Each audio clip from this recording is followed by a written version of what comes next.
and every day. Blessed and highly favored. No weapon formed against me shall prosper. I get smarter, stronger, faster, and more efficient. Life happened, right? So I had to buckle down, actually start running the repair shop and the rental at the same time, side by side.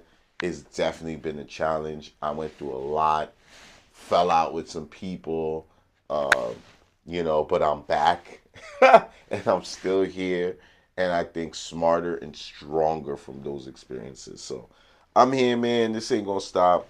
I'm blessed, thankful that my father has, and my mother have paved the way for me to um, be in a position like this, to have actual business where I can tell people, teach people, save people money, um, and be like almost like a leader in the community, because I'm trying to be that. I'm trying to make sure, you know, that I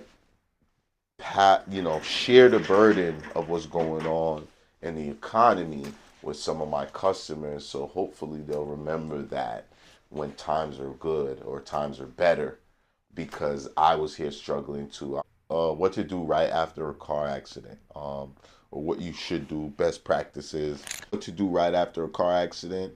It's basically documentation. The person with the best documentation will win the fight, especially if they have to do an investigation and everybody's frustrated, flustered, and not really sure about who is at fault.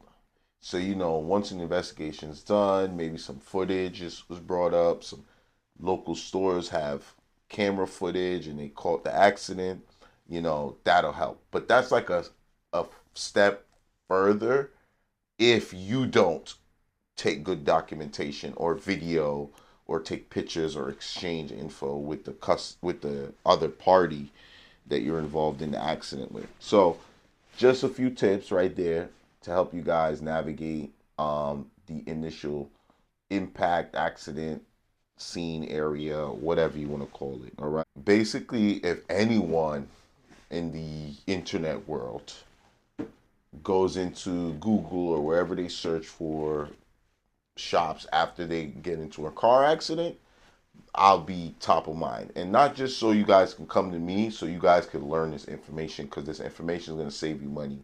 And right now, it's very hard for a lot of people out here trying to save money with what's going on in the world, right? So anyway, you don't have to call your insurance company right away if you have a relationship with a local body shop. I've said this before in other videos. You could simply hit those people up. They'll be happy to answer the phone, give you an assessment. You send them some photos if you have a good relationship with them, right to their cell phones. They'll look at it, process it, and get back to you as soon as possible. And then you'll know, if this thing is worth going through insurance or not. Get the book. It's at lulu.com, lulu.com bookstore. It's called Crash Course, Navigating the Accident Repair Process. And that'll help you understand a little bit more, because I use like real world experiences that happen with my customers and my friends to help, inform the book and teach you guys strategies of avoiding delays and, you know, extra expenses, because that's what the delays cost. I'm very transparent. Um, some people say, "Oh, don't talk about videos. Why are you making the videos?" But I don't care. I'm telling you, this is real, raw. I'm your neighborhood local body shop guy, and I think organically it'll work for me eventually. So, this is how I kind of try to keep my individuality in this sea of uh, YouTubers nowadays, right? So, anyway, I'll be back for more. Right now, my thoughts need to get organized a little bit better, but I think I basically gave you guys the gist of what's the channel. It's Cohen's Auto on YouTube. Follow us on social media. It's Cohen's Auto Collision or Cohen's Auto. And the book is on lulu.com, lulu.com. Our email address is cohensauto@cohensauto.com. What else am I forgetting?